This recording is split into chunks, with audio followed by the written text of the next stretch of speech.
Hola, buenas tardes a todos, ¿cómo están? Muchas gracias por haber estado interesados en venir. Yo soy el doctor Sergio Rulicki y estamos celebrando los 10 años de enfoque de negocios. Aquí de Germán, todos lo conocen, me imagino, Hola. muchos lo conocen. Y bueno, gracias a Flama y gracias a Globant por permitirnos utilizar este lugar para este evento. Y ahí está llegando alguien más.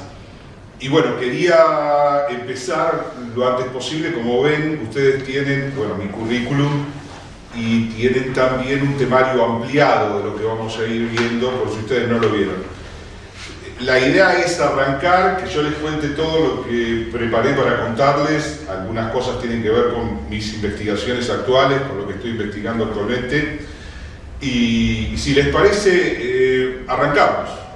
Bien. Bueno, la conferencia se llama ¿Cómo aprovechar los nuevos descubrimientos sobre comunicación y cultura en los negocios? En mi caso, me interesé por la comunicación no verbal y la elegí como tema de tesis doctoral. Y bueno, les voy a empezar contando algunas cosas de la comunicación no verbal.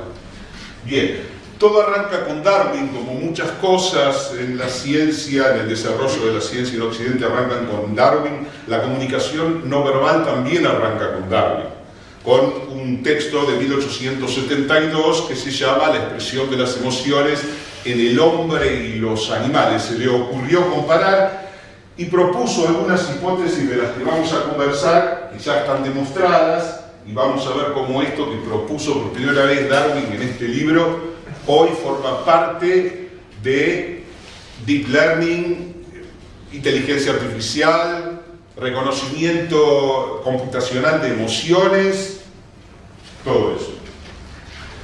Bien, Darwin dice en este libro, la hostilidad es leñosa y el menosprecio, tanto como la burla y el desafío, pueden comunicarse a través de un sutil movimiento del labio superior que exhibe el diente canino de un lado del rostro. Este movimiento parece convertirse gradualmente en lo que pareciera ser una sonrisa, eso pasa a veces.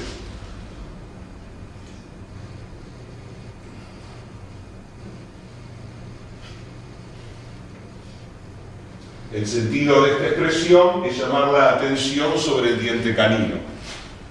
Es un gruñido humano. Y como no queda tan bien hacerlo demasiado evidente, solemos disimularlo con una sonrisa. De acá pasamos algo así.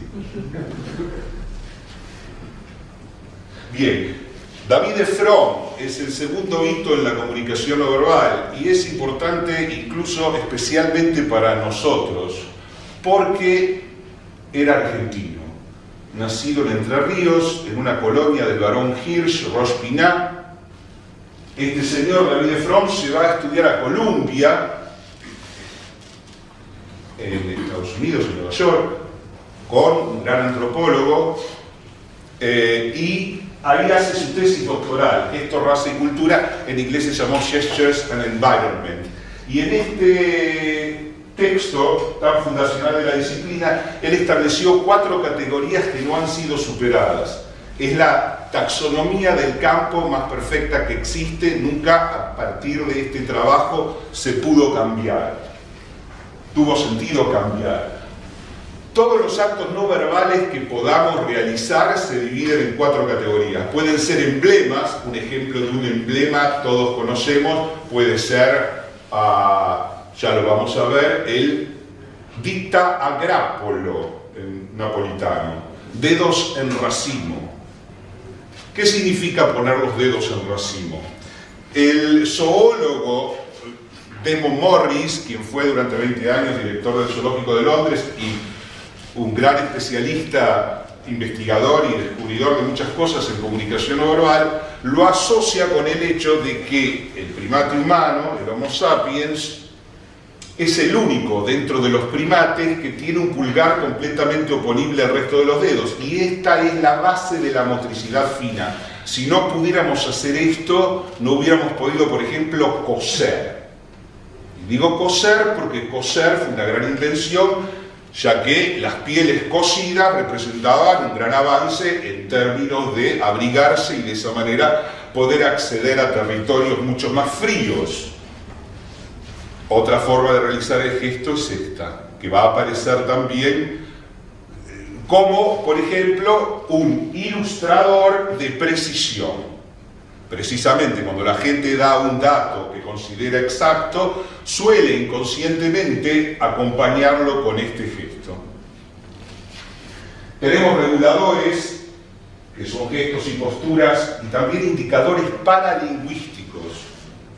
Indicadores paralingüísticos es todo lo que tiene que ver con la voz, con la emisión vocal, que no refiere exclusivamente al sentido semántico de lo que se está pronunciando, de lo que se está hablando, sino que son alteraciones, por ejemplo, en el volumen, en el tono, en la velocidad de la dicción. Todo eso tiene significados, porque están directamente conectados a nuestras emociones. Y finalmente tenemos los adaptadores, que es el grupo de actos no verbales más amplio y seguramente interesante, el más interesante de todos, porque son una puerta directa al inconsciente, no solo al inconsciente personal, sino que también lo es al inconsciente cultural y al de la especie, ya que tenemos lenguaje corporal mucho antes de haber desarrollado el lenguaje hablado. El ditagrápolo pide explicaciones, pide precisión. El gesto de precisión, uno de los ilustradores favoritos de Trump.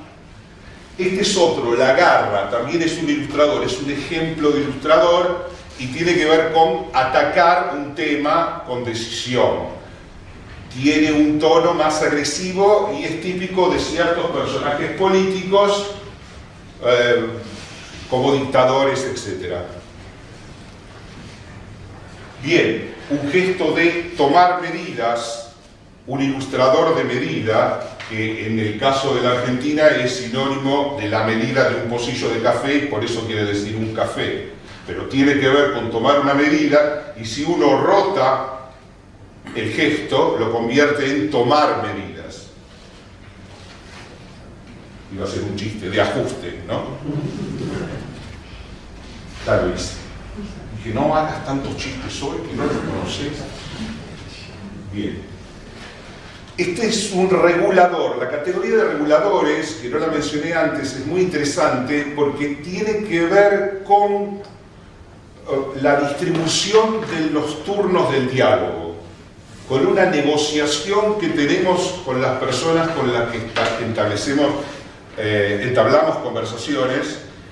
Bueno, en esas conversaciones hay un mecanismo inconsciente de distribución de los turnos del diálogo.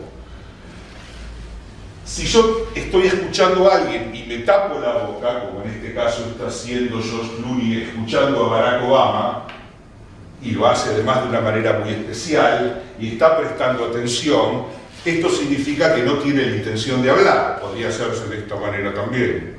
En otros contextos, cuando la mano cubre la boca, también podría querer decir que uno tiene pensamientos que considera inconvenientes sacar en ese momento porque podrían resultar polémicos para la otra persona. Por ejemplo, estos son algunos de los significados que pueden tener llevarse los dedos, cruzarlos delante de los labios como un gesto de silencio, el emblema de silencio, que sería un emblema. Puedo estar haciendo silencio porque quiero hacer silencio, pero además lo hace de una manera rara que implica el giro de la muñeca. Al girar la muñeca lo que está haciendo es ofreciendo, bueno, está tapado por la camisa, pero el hecho de realizar este movimiento dejaría eventualmente al descubierto la piel de la muñeca. Y este es un acto que tiene que ver con la seducción femenina. Podríamos decir que está fascinado por lo que le está diciendo su interlocutor. Pero aparte, esto es curioso, resulta que en las negociaciones los gestos inconscientes de aprobación y rechazo provienen del cortejo. Hacemos los gestos que inconscientemente hacemos cuando no nos interesa a alguien durante situaciones de negociación para comunicar inconscientemente que uno rechaza la propuesta. Mientras que hacemos gestos inconscientes de aprobación que aparecen durante el cortejo, como por ejemplo en el caso de las mujeres, mostrar el interior de la muñeca. Hay razones para eso, pero no me puedo extender. En ese caso es aprobación. Bien.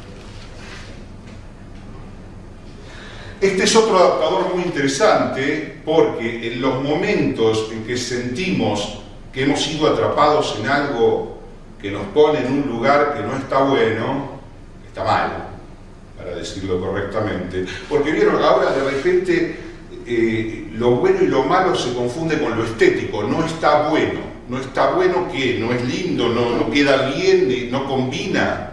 No está bueno, no está bien.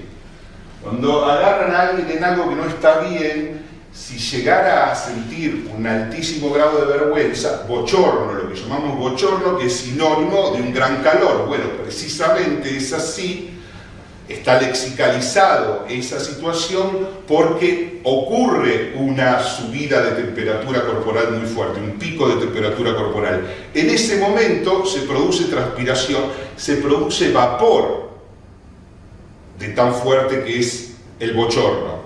Y la persona tiene necesidad de dejar salir ese calor.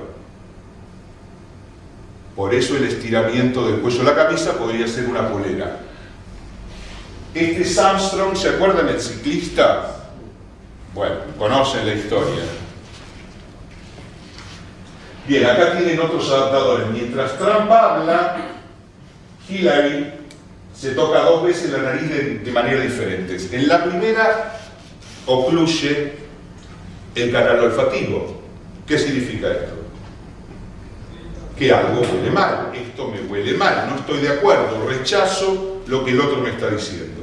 Y luego realiza este gesto, que no lo he encontrado codificado en ninguna fuente, pero sí en mi experiencia personal he observado que aparece relacionado también con el rechazo. No es coincidencia que aparezca uno detrás del otro, es una especie de no simbólico. Bien. Este señor, Paul Ekman, es quien sigue la misma línea de Darwin y de Fromm, ya que fue amigo personal de David de Fromm. Tuve una comunicación personal con él, contándole que estaba investigando la vida de David de Fromm. Le pareció que era algo que debía hacerse porque, digámoslo así, la comunicación no verbal contemporánea es un invento argentino. Es un invento de David de Fromm. Bien, que fue alguien de quien Ekman luego buscó y se hizo amigo, y él siguió avanzando en la misma línea de esta categorización, de esta taxonomía de la comunicación no verbal en EIRA. Si ustedes se fijan, seguramente ahí en conceptos fundamentales en el primer punto van a tener EIRA: emblemas, ilustradores, reguladores, adaptadores. Si ustedes recuerdan eso, ya saben cómo distinguir cualquier gesto que vean. Puede ser un emblema, puede ser un ilustrador, puede ser un regulador o puede ser un adaptador. Más que eso no hay. A veces se solapan las categorías. Bien, Emotions Revealed es el libro donde él en el 2003, que es la primera edición, junta todo lo que él venía trabajando y lo transforma en un modelo.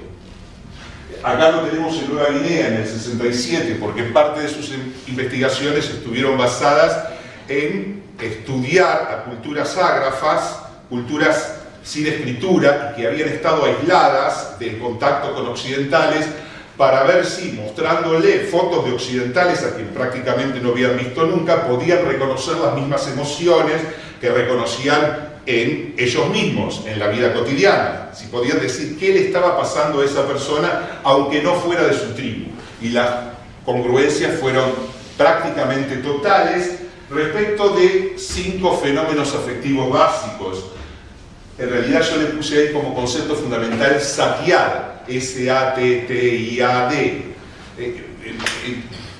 Eso incluye sorpresa, alegría, tristeza, temor, ira, asco y desprecio. Esos son los 7 fenómenos afectivos básicos que tienen expresiones faciales universales, independientemente de la cultura de que se trate. Todos los seres humanos, ante la percepción de eventos que a lo largo de nuestra evolución han sido significativos e importantes para nuestra supervivencia, tienen señales faciales prototípicas y específicas.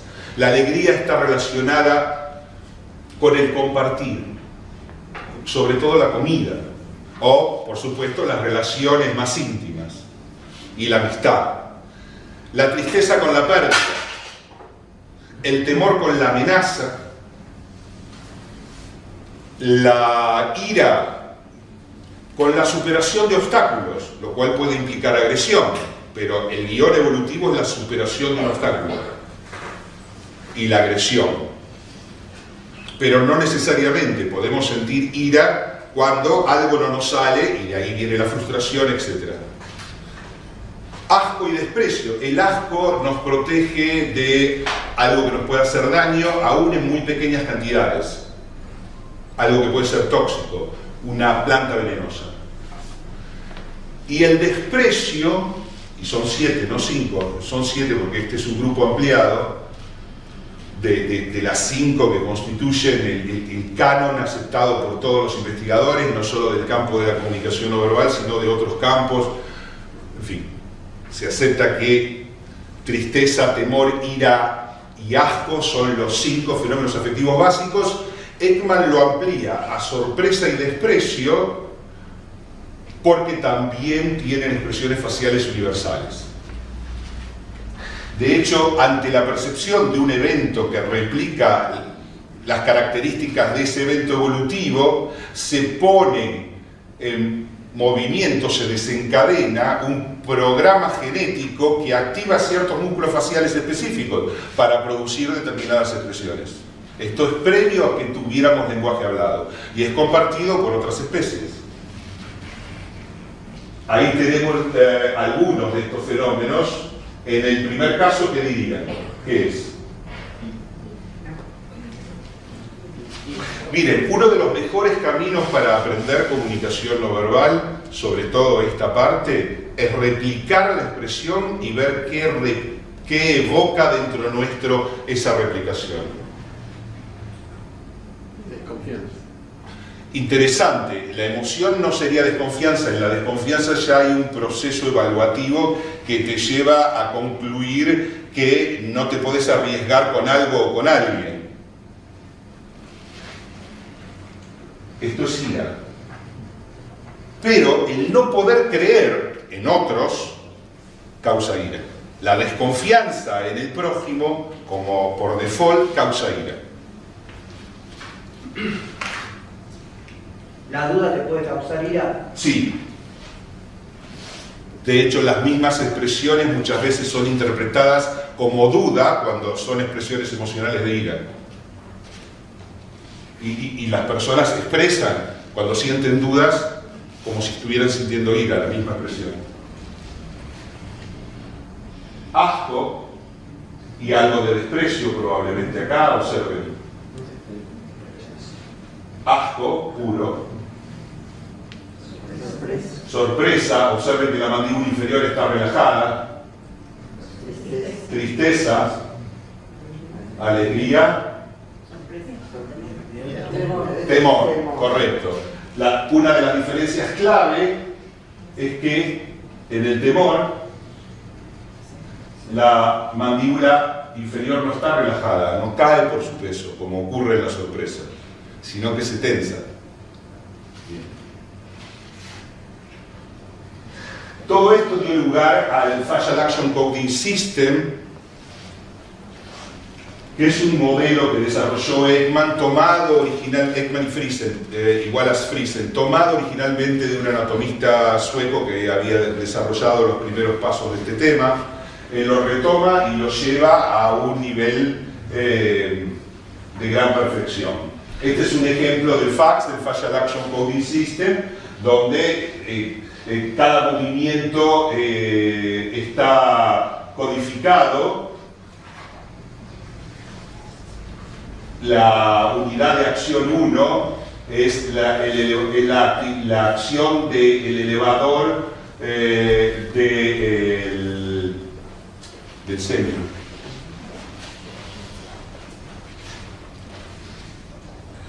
De la parte interna.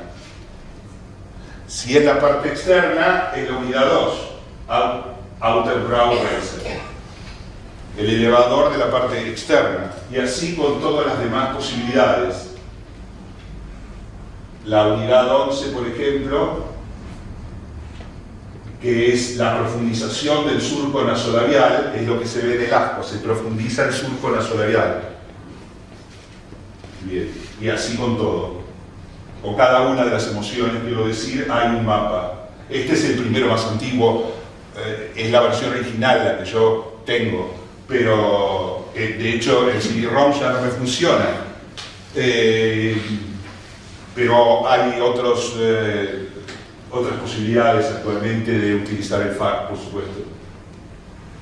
Bien. Bueno, vamos a verlo en bebés. Alegría. Tristeza. Observen ustedes que no se trata solo de lágrimas, se trata de la posición de las cejas. Observen los bultos que se forman alrededor de los extremos internos de las cejas, los bultos musculares. Eso es porque en la tristeza las cejas se ponen oblicuas, tienden a que los extremos internos se unan y vayan hacia arriba. Observen ustedes cómo las cejas adquieren una posición oblicua.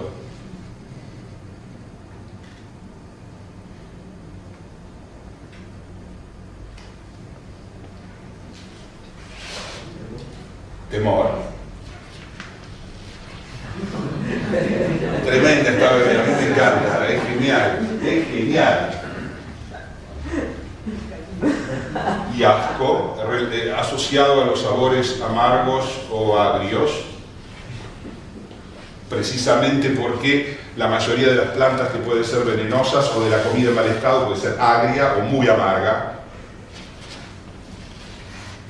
Y todo esto también pudo verse codificado dentro de la película Intensamente. ¿Alguien la vio? ¿Ustedes la vieron? Sí. Al final hay un reconocimiento a Eggman chiquitito, yo me quedé en el cine así esperando, y cuando lo nombran, y al final había un agradecimiento chiquitito cuando le sacaron todo. De hecho, Eggman trabajó durante mucho tiempo para Pixar.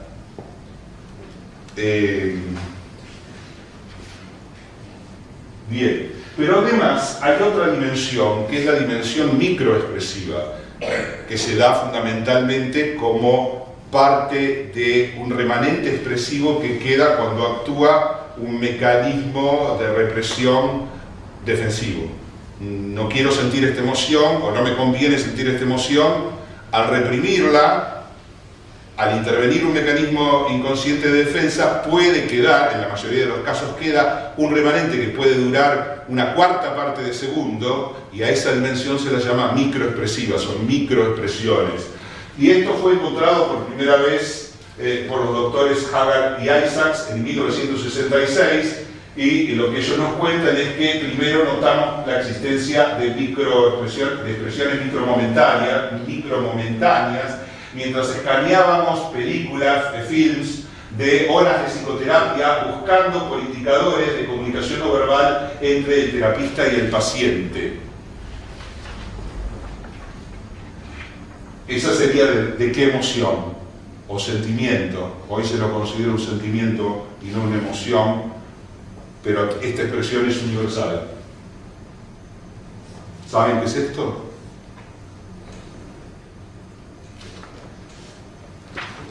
Ah, se debe haber acabado la batería.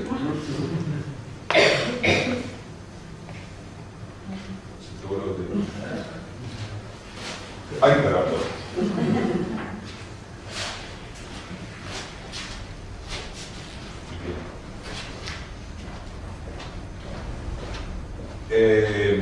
Esto es desprecio. Pero pasa algo curioso con la expresión de desprecio, algo muy curioso, y es que también puede ser utilizada para comunicar escepticismo, inconscientemente o deliberadamente. No te creo. ¿Qué me querés vender? No compro. De hecho, aparece cuando te rechazan una propuesta. En el caso de las culturas latinoamericanas, acá hay un elemento cultural a tener en cuenta. En el 80% de los casos suele ser escepticismo y no desprecio. Esta es una aproximación estadística propia mía a ojo, pero muchas veces no es que te están despreciando, es que no te creen. Lo que sucede es que el desprecio es un mecanismo compensatorio, como la ira, un mecanismo emocional compensatorio positivo, porque nadie se siente bien cuando tiene ira, pero si me doy cuenta que vos me querés mentir y te desprecio, ya de alguna manera me la cobré. Se activa un músculo específico que es el buccinador, unidad de acción 14.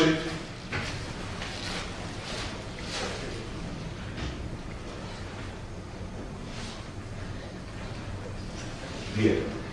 Lo que hizo Ekman, para el que le interese, fue poner todo este conocimiento en algo que se llama MET, M-E-T-T, MET, Micro Expressions Training Tool, que viene en un paquete con algo que se llama SET, que es el Subtle Expressions Training Tool.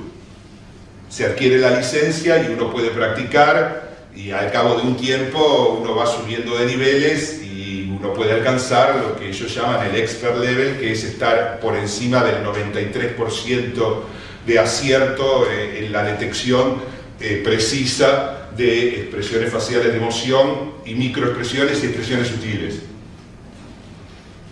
Es un tipo de entrenamiento que se ha difundido mucho en fuerzas de seguridad en Estados Unidos, en Europa, control de aeropuertos, policía aeroportuaria, aduanas en general. Bien. Para todos los que hacen semblanteo. De hecho, había dos series, si no me equivoco, Alerta Aeropuerto y otra Aeropuertos Peligrosos, si no me equivoco, donde se mostraba la aplicación del conocimiento adquirido por estos oficiales en detectar que alguien podría ser sospechoso y llamarlo aparte para tener una conversación más a fondo.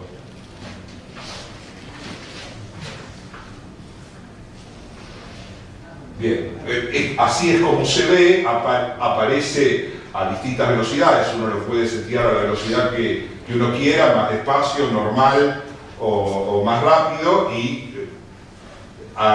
uno simplemente pone que cliquea en la emoción que uno cree que es y le va a salir arriba right o wrong, si acertó o no. Es muy simple.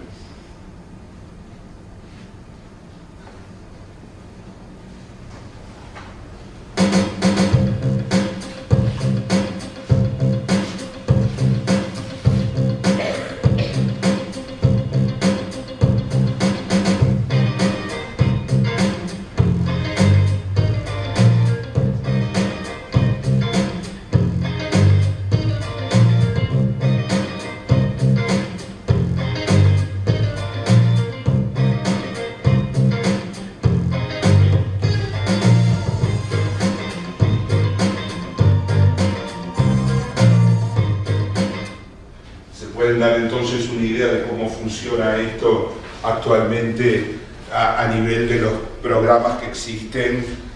Bueno, en Estados Unidos se ha probado con algunos desarrollos con avatares, otros sin avatares, en kioscos de auto, ¿cómo se dice? Me faltan las palabras, tendría que pensarlas en inglés. Cuando uno hace migraciones y tiene que, en lugar de que haya una persona, un oficial, observando, haciendo el semblanteo, bueno, lo hace un pequeño tótem, digamos, que la persona tiene que contestar ahí frente a esa pantalla. Lo que no sabe es que ese equipo puede tener dentro un polígrafo inalámbrico, mide también la latencia de las respuestas, esto es algo muy importante, calcula cuánto tiempo tardó en responder las preguntas normales de cómo es su nombre y dónde vive, etcétera, de algunas más complicadas, si alguien hizo la valija por usted o usted hizo la valija, le hizo otra persona, hay fórmulas matemáticas que miden la correlación que existe entre el tiempo que una persona se toma en responder un tipo de preguntas y otro, y ahí puede surgir un indicio de que esa persona no está siendo sincera y es llamada aparte para una conversación más profunda.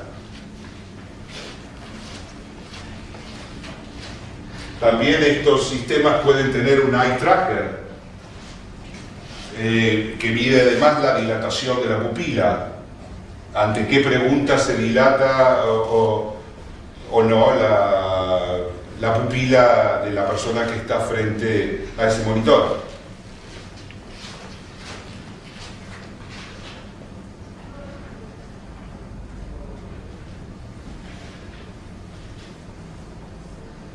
Esto así va más lento, ¿eh?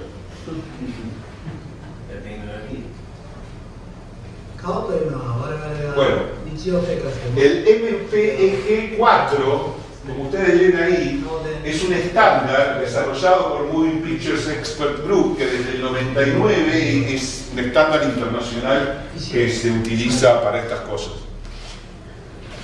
Para todo lo que hoy está ocurriendo con inteligencia artificial, etc. Y para animación, con actores humanos que les hacen los gestos, como en el planeta de los simios, por ejemplo.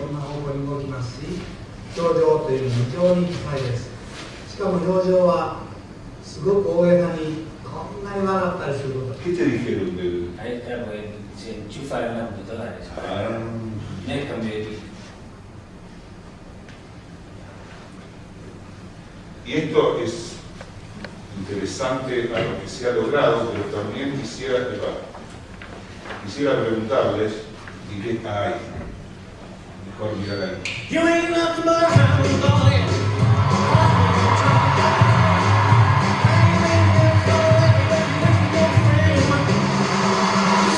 It's called Metaphysics, and we use artificial intelligence to create photorealistic AI-generated content. ¿Vieron las arrugas en el centro de la frente? Eso es intensidad emocional. This is how I looked 30 years ago. You can even remove my mustache.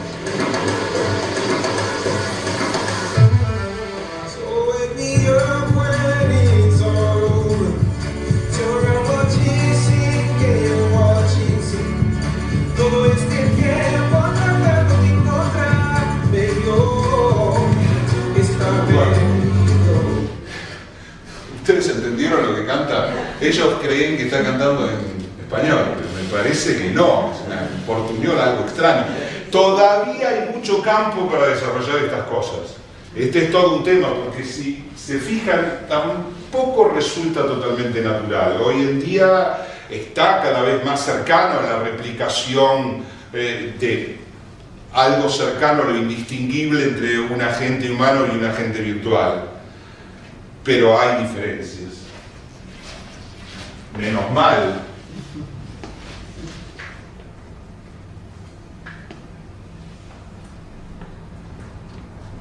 Bueno, otra aplicación es para el tratamiento del autismo, por ejemplo, o incluso se ha probado con personas invidentes, que por audio le indican qué emoción está experimentando la persona que ese no vidente está con la que estoy interactuando. Ahora, a mí me parece que los no videntes, por la poquísima experiencia que tengo, desarrollan otro tipo de sensibilidad que es mucho más auditiva, precisamente, y ahí las características paralingüísticas en los cambios tonales las van a detectar probablemente mejor que alguien que vea, porque como somos animales visuales, los primates somos visuales,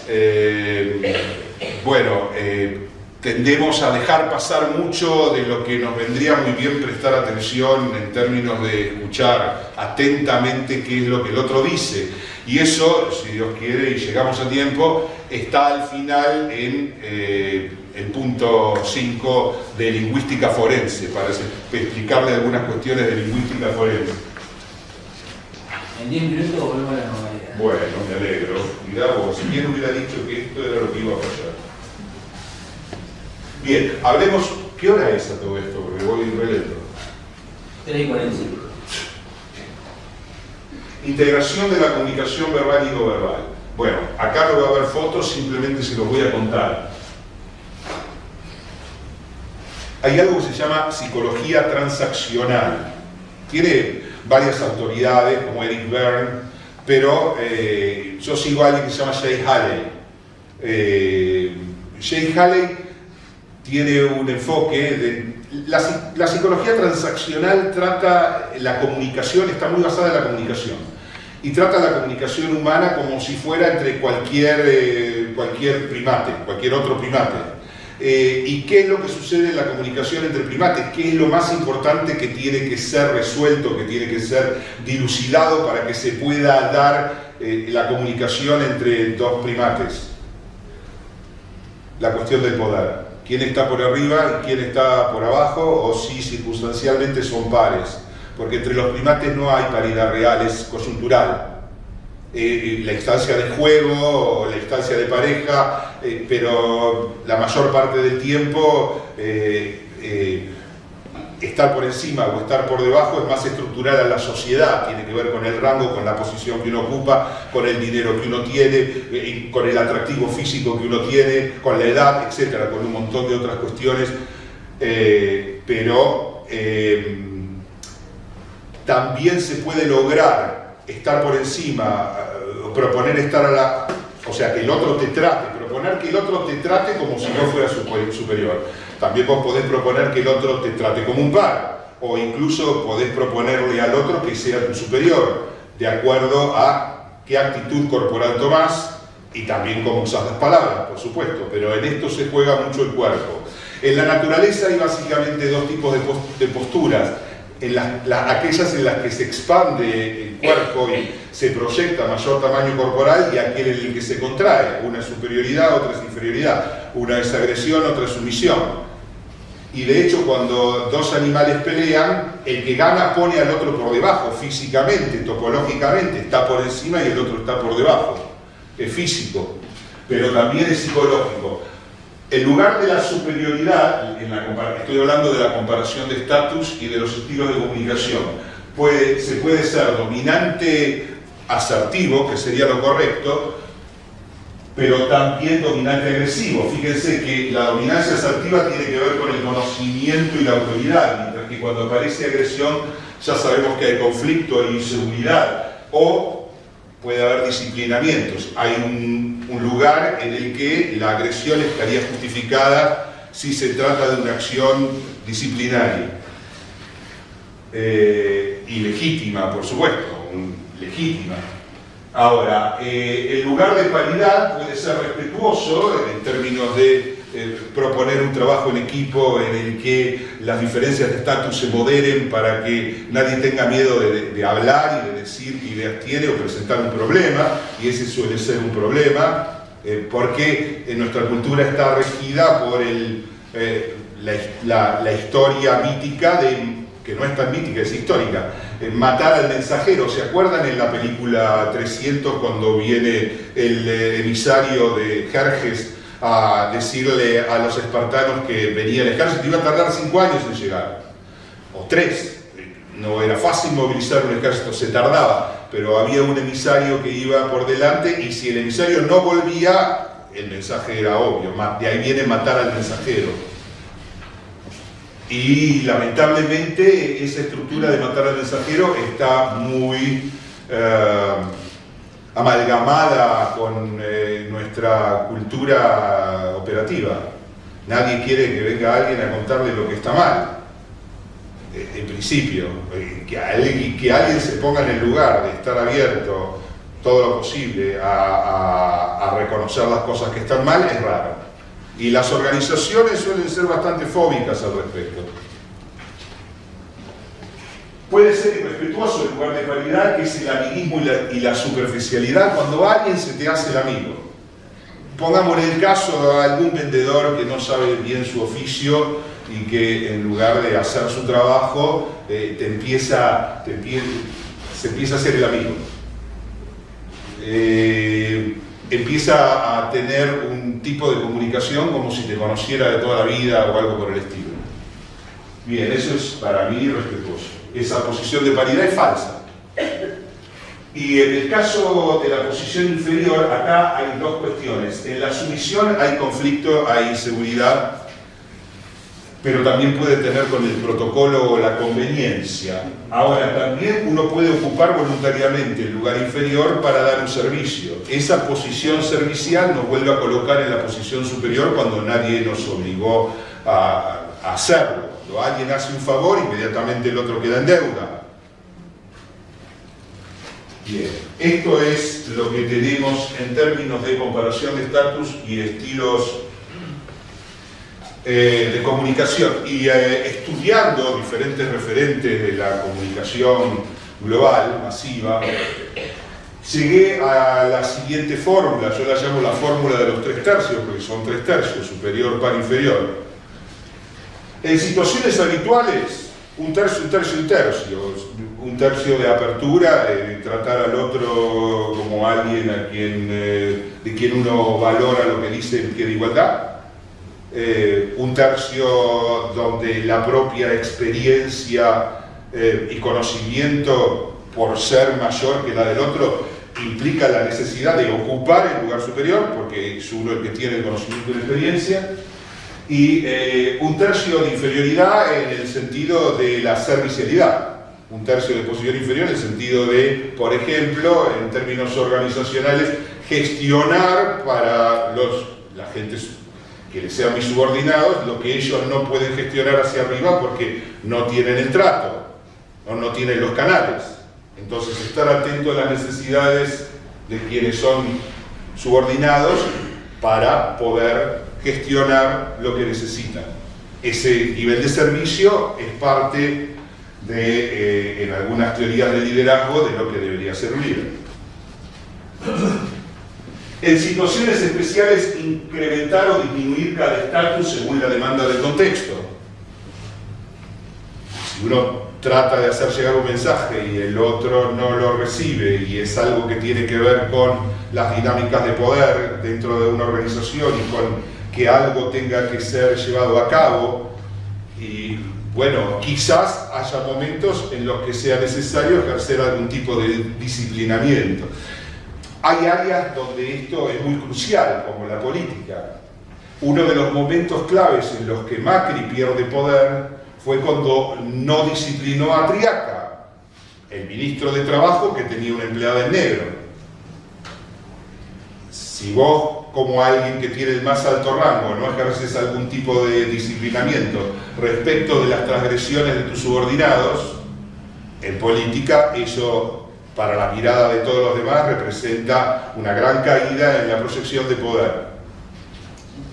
Estoy simplemente dándoles algunos pantallazos de algunas cuestiones. Muchas gracias. Bien, volvimos a la normalidad.